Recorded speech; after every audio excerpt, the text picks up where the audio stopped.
कस्तुरबा रुग्णालय प्रकरणात तक्रार दाखल करण्यात आली। गुन्हा दाखल व्हावा यासाठी मनसे प्रयत्न करणार का अशी चर्चा आहे। प्रबोधनकार पुस्तक वाद प्रकरणात अद्याप एनसी दाखल। व्हायरल व्हिडिओनंतर मनसेची हॉस्पिटलमध्ये धडक देण्यात आली। प्रशासनासोबत झालेल्या प्रकाराबाबत चर्चा करण्यात आलेली आहे।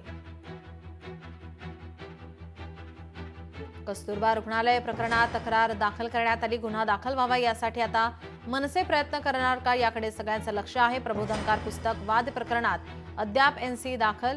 व्हायरल व्हिडिओनंतर मनसेची हॉस्पिटलमध्ये धडक देण्यात आलेली आहे, तर प्रशासनासोबत झालेल्या प्रकाराबाबत चर्चा करण्यात आली आहे। कस्तुरबा रुग्णालयामध्ये ह्या इथल्या प्रशासकीय अधिकारी ते वैद्यकीय अधीक्षक आहेत, त्यांना भेटायला आलो। त्यांनी सांगितलं की मी आता इथे हजर नाही आहे, तर प्रशासकीय अधिकारी यांना भेटा।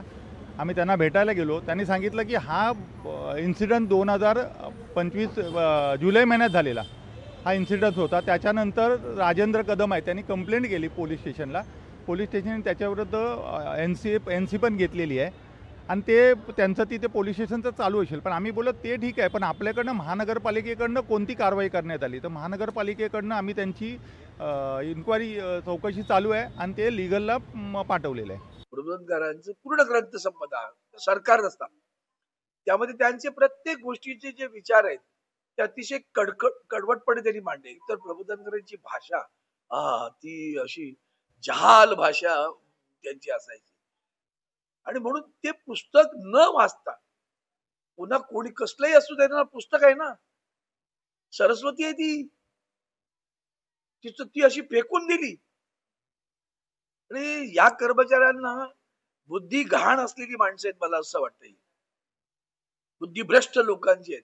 अज्ञानी तो पडवावा आहे ना, का बडवावा असं वाटायला लागलं आता।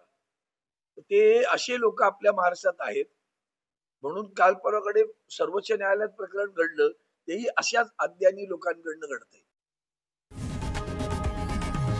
लोकशाही मराठी ऐका, पहा, जागरूक रहा।